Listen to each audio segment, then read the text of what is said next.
but if I told you that you can climb Mount Bromo for completely free? In this video, I give you a step-by-step guide on how we climbed it for free. The original price we got quoted was 575,000 rupiah, which is ridiculous compared to what we actually paid. So let's get into it and you will find out everything you need to know.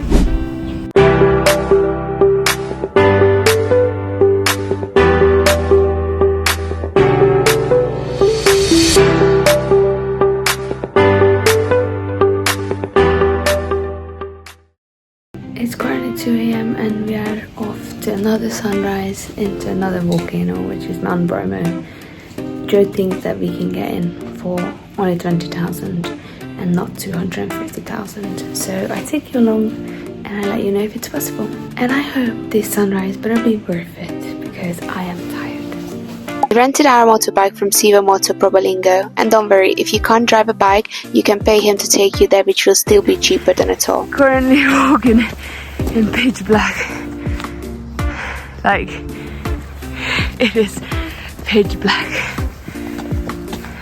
So we were gonna go King Kong Hill, but it was a bit sketchy, so we decided to stop at the viewpoint just before then.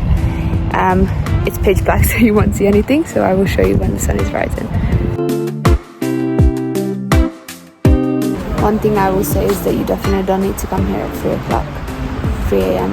You can come here at like 4:35 as latest. The sun just started coming up and it's 5:10. I mean, like, it started to get light, the sun is not up yet.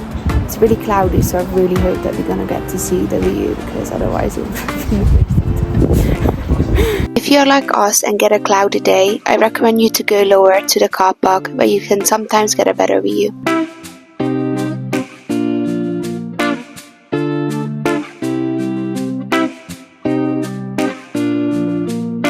Make sure to wrap up warm and wear lots of layers because it was absolutely freezing.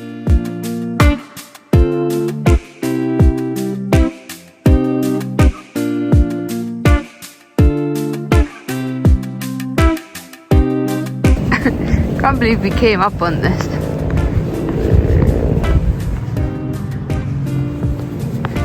Well, unfortunately the sun didn't, I mean, it did come up obviously, but it was very cloudy and it was just hit and miss, and you could hear people cheering in the background of my video because the clouds moved and you could see the sun finally, and everyone was like, yay.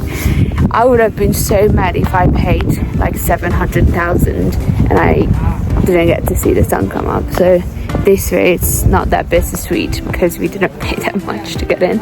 We're now off to climb the crater, and we might have a secret way of getting in and you don't have to pay. I think I mentioned that in the morning, so I'll let you know, take you along and strap up for the ride.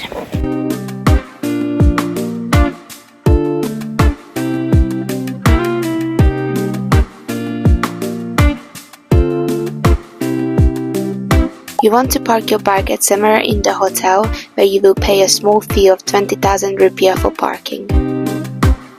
After that, you will walk back near to the front and walk down on this lane. Just watch out for the horses, as that's the path for the staff to walk down with them.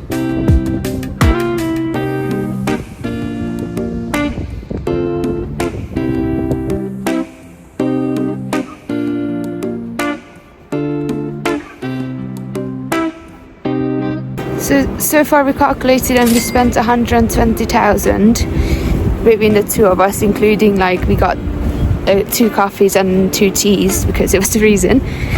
I don't know if we're gonna have to bump into someone at the bottom and basically pay anything, but fingers crossed. So far so good. The road is a bit sketchy, but yeah. This walk can take approximately 1 hour each way. And just like that, we got to experience the most amazing view I have ever seen for completely free.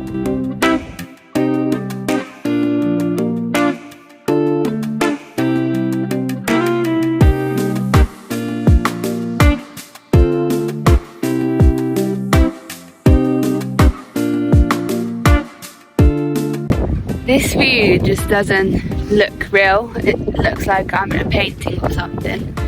It's just, wow.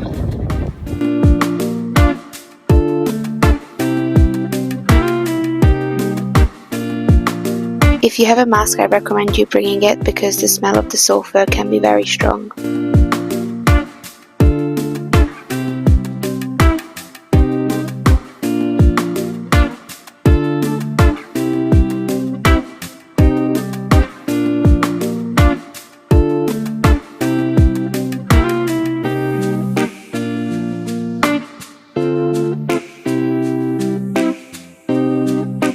Good tip from me if you're doing this, that just make sure that you remember what path you came from, because of the wind it disappears really quickly and it's quite hard to find where you came from, and it's literally like a really small little path. So we remembered it by this tree because it looks like a heart, so just try to remember something like that. And that is how we climb Mount Bromo for completely free. What I recommend you to do is stay in Probolinggo for at least 2 nights so you can do the tour and then have some time to rest because it is exhausting. The accommodation we stayed at was called Mount Bromo Adventures, and I couldn't recommend it more. It was a really nice place and it felt like you had your whole place to yourself even though you were in a homestay. So what did we actually pay for? You pay for the motorbike, obviously, which I already mentioned. You pay an area fee to get into Mount Bromo, which was about 25,000 rupiah per vehicle. We had to pay for our bike to be parked twice, once at the lookout and then once at the hotel to climb Mount Bromo. The first was 5,000 and the second one was 20,000. Other than that, we just paid for tea and nothing else. That is an amazing saving tip if you ask me. Thank you so much for watching. If you like this video, please give it a thumbs up and subscribe down below so I can continue making these videos for you. If you have any questions about climbing Mount Bromo for free that I kind of missed out maybe, then please put it down below. I know we gave these tips to our friends and they did it exactly how we did it. I'm sorry I'm not very consistent with my uploading. Unfortunately, the Philippines Wi-Fi is very inconsistent, which means I can't actually upload on time. But I will just, from now on until we're here, we will just upload as and when I can. Maybe if you're lucky, even get 2 videos a week. In my next video, I will share our time in the Gili Islands, which we loved so much. So make sure to stay tuned for that. But yeah, thank you so much for watching and see you in the next one. Bye!